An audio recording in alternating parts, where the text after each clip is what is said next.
Aisyah Adina Alhamdulillah dari kelas 12 pertama.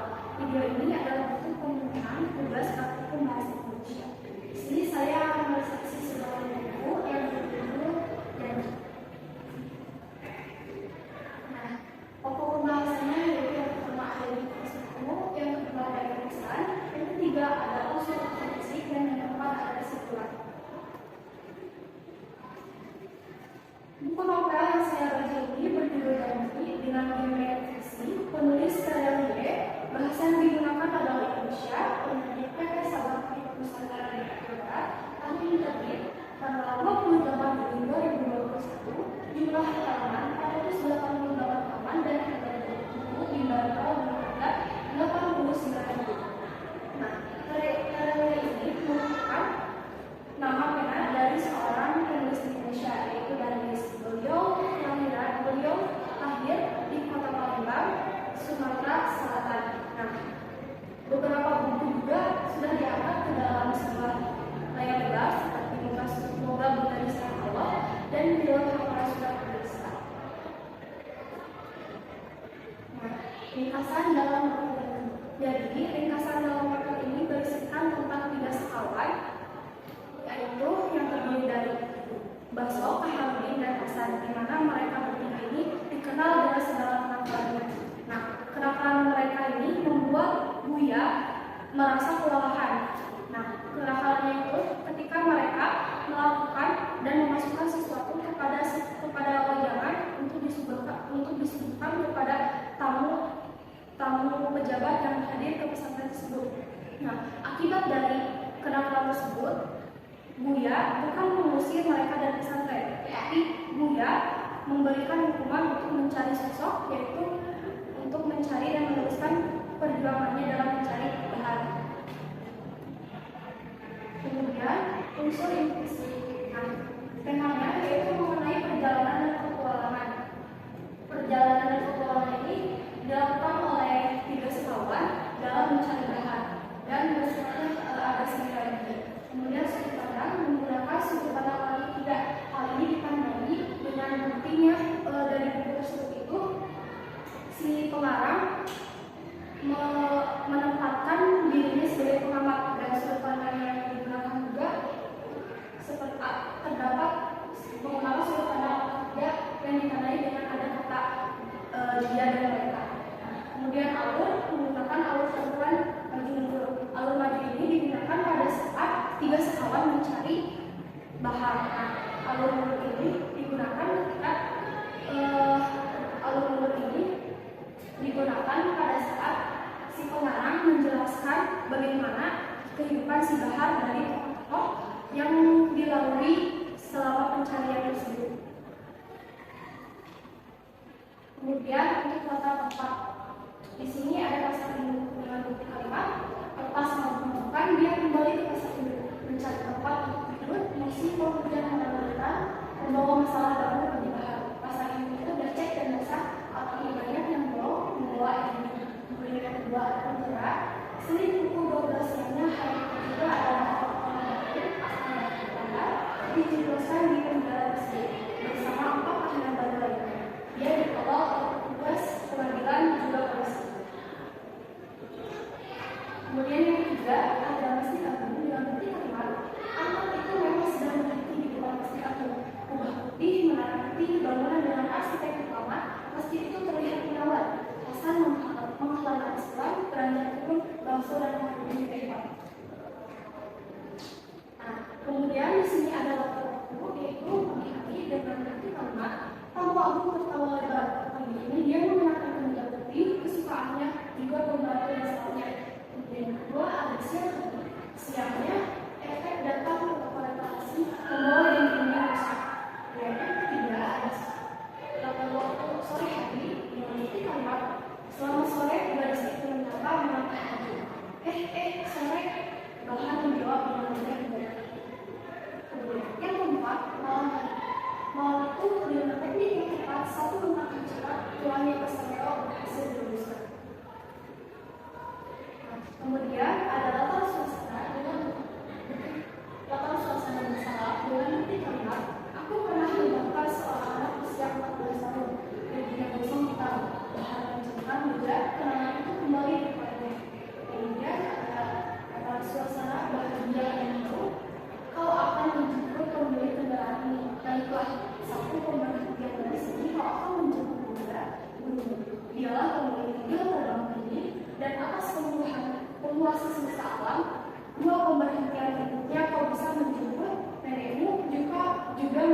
dibilang menjemput telinga istrimu dan akhirnya. Nah itulah bahkan dia telah tiba di pemberhentian itu jangan mengulangi dulu. Kemudian ada situasi yang kedua dengan bukti kelima, alangkah susahnya membuat kepahaman itu sipil itu membutuhkan kekuatan itu. Kemudian situasi yang ketiga, kami hanya tahu apa yang terjadi setelah dia menemukan. Setelah itu kami tidak tahu, kami datang lagi justru untuk meminta tolong agar kami jadi tahu bahwa dia bapak tahu. Unsur intrinsik selanjutnya yaitu ada tokoh dan tokohan. Nah, nama tokoh di sini yaitu ada bahasa nama lainnya juga baru. Kemudian karakternya baik, penolong, pemaaf, sering berjudi dan seperti lainnya. Hal ini dibuktikan dalam kalimat dia pemuda yang baik, terlepas dari keburukan, berjudi atau suka berhati, berkelakuan. Setiap kali kasar itu, dia menggunakan itu untuk memberikan pertolongan ke atas dosa. Tidak hanya ya, kami beberapa kali ngobrol meski tidak lama. Aku tahu dia mengontak rumah di dekat pasar itu, juga menginginkan sok hangat keponakannya saat dan sakit. Kemudian dia juga yang melakukan.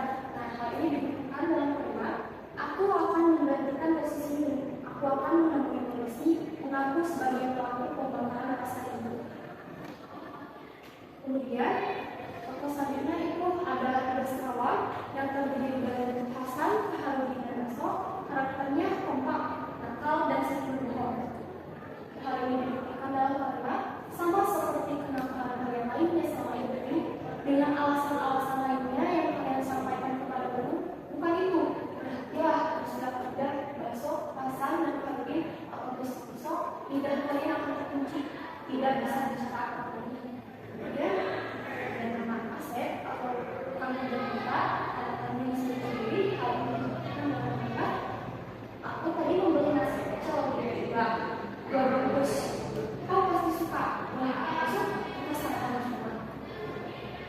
Kemudian karakter selanjutnya yaitu saat kami bersama, kami dibuktikan dalam kalimat aku mau mereka takut kepadaku. Mereka bergegas membayangkan mereka membicara dengan sebentar hingga tidak peristiwa semua waktu orang paling kaya lalu merasa seperti. Kemudian ada Buddha, para pemuda bijaksana, alhamdulillah dan tegas. Itulah alasan kenapa kalian melakukan semua kenakalan itu. Kalian ini dikeluarkan dari sekolah ini, biar bersih. Tidak ya, jangan harap selama aku ada di sekolah ini tidak ada murid yang dikeluarkan. Aku tidak akan berputus asa terhadap kelakuan kalian. Nah, unsur intrinsik yang selanjutnya itu ada amanat. Amanatnya ada amanat ekspresi dan amanat implisit. Amanat ekspresi ini adalah amanat yang dikeluarkan langsung di kebenaran dalam tersebut. Hal ini bisa dilihat dalam buku materi disajikan di paragraf terakhir dalam buku tersebut. Seperti ini.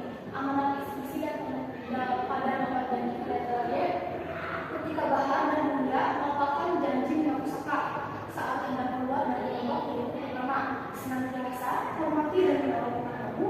Kemudian yang kedua senantiasa melindungi orang yang teraniaya. Yang ketiga bersihkan tidur. Dan yang keempat bersikap sabar atas segala yang menimpa. Dan yang kelima bersikap ada di tahap seperti saat Bunda memberikan janji untuk dihadirkan. Nah, Bahar ini selalu mengatakan apa yang memang dia janjikan sehingga Bahar menjadi seseorang yang istimewa pada saat itu. Kemudian amanat berikutnya yaitu amanat itu amanat yang memang tidak dikeluarkan oleh seseorang. Jadi kita bisa mengenalinya setelah kita membaca dari bab tersebut. Amanat yang prinsip dalam bagian ini yaitu hiduplah dengan berpegang teguh pada iman, kejujuran dan selalu membantu sesama dengan keikhlasan.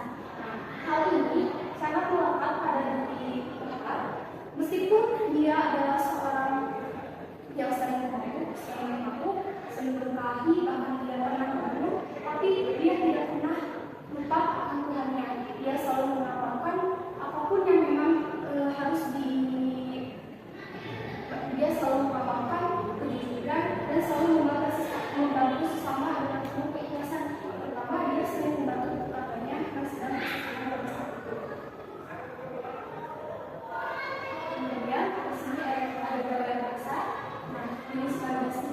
jenis majasnya adalah majas perbandingan. Nah, majas perbandingan yang pertama adalah majas perumpamaan, dibuktikan dengan kalimat ruang terjadinya sangat kecil, yaitu hanya ukuran 3 kali 2 meter menyempil di bagian depan kanan. Sedangkan rumah dia sendiri kecil, menempel di sudut dekat mihrab masjid istiqlal. Nah, majas perumpamaan dalam kalimat ini dikutip dalam kalimat ini pada kata sedangkan. Nah, sedangkan ini sebagai perumpamaan dalam kalimat tersebut. Kemudian yang kedua adalah majas metafora. Dibuktikan di dalam kalimat gadis itu bunga tercantik di seluruh kebudayaan jalan ini. Nah, majas metafora adalah majas yang tidak sesuai dengan apa yang perumpamaan atau perbandingan yang berdasarkan arti yang tidak sebenarnya. Nah, di sini dalam kalimat ini majasnya terdapat pada kata gadis itu bunga tercantik. Nah, ini bukan berarti makna yang sebenarnya, tapi makna tulisan gadis itu bunga tercantik itu maksudnya gadis itu manusia tercantik. Kemudian yang kedua adalah majas personifikasi, yaitu bentuk majas yang menggunakan benda mati seolah-olah memiliki sifat seperti manusia. Cahaya matahari untuk menggunakannya. Di sini kan tidak mungkin cahaya matahari bisa menghilang karena bukan benda yang hidup. Kemudian yang kedua ini adalah majas pertama yang terdiri dari majas istiqlal. Mereka tidak pantas disambut dengan bulan. Mereka jauh dari bulan pertama yang ini. Nah, dalam kalimat tersebut kita bisa lihat bahwa majas kedua adalah majas yang ditujukan. Nah, pada kalimat bulan purnama yang ini itu berarti mereka tidak pantas untuk disambut dengan hadiah yang mewah. Kemudian yang kedua adalah majas bahkan adalah Tuhan. Karakternya unik sekali. Aku tahu dia mampu sejak pertama kali berjalan bahwa alkohol tercurahkan dari mulutnya. Aku juga tahu dia pasti sesekali. Padahal aku menemukannya bertahun-tahunnya. Tapi dia mampu berjudi yang lain. Dia berbeda, ada sesuatu yang menarik di tangannya. Nah, majas seperti ini adalah sebuah majas yang berisi penolakan tetapi dibantah dengan sentilan. Meskipun di sini bisa jadi latar tapi dia pemampu penjudi yang menarik. Dia berbeda, ada sesuatu yang menarik. Jadi meskipun dia pemampu atau penjudi, tapi ada sesuatu yang beda dari sosok dia. Kemudian untuk kelebihannya dalam buku ini adalah bahasa yang dikemas oleh penulis Italia dengan bahasa yang mudah untuk dipahami. Bahasanya sangat lugas, jelas, dan tidak berkali-kali. Kemudian pesan moral yang ada di dalam buku ini begitu berharga dan akan membuat kita pembacanya mengerti bahwa setiap orang yang suci juga memiliki masa lalu dan setiap orang yang bersih juga memiliki masa depan. Nah, pada saat itu kan harus seorang menjadi seorang pemampu. Tapi apa selama tujuannya kan si Buya itu mencari tahu di mana si Bakal, karena sebelum ayah Buya meninggal, beliau itu bermimpi melihat Bakal sedang menaiki mobil terbang. Apa sih yang membuat Bakal menjadi seistimewa itu? Ternyata dari setiap apa yang dia lakukan, dia selalu menyesali dan bertobat. Kemudian kekurangannya tidak terlalu Bakal isi pada waktu dengan cinta kalian, sehingga tidak bisa memudahkan pembacanya untuk melihat poin-poin atau garis besar dalam buku ini. Kemudian yang kedua, ada kesalahan penulisan nama tokoh di beberapa bagian sehingga membuat pembacaan bingung. Kesimpulannya yaitu buku ini menarik dan mengandung banyak pelajaran yang dapat diambil. Seolah-olah mengingatkan saya bahwa mengikuti perintah agama harus berdampak positif pada orang sekitarnya. Saat itu buku ini membuat saya menyadari untuk menilai bukan berdasarkan masa lalunya, tapi juga mempertimbangkan bagaimana kehidupan mereka saat ini. Memiliki prinsip serta idealisme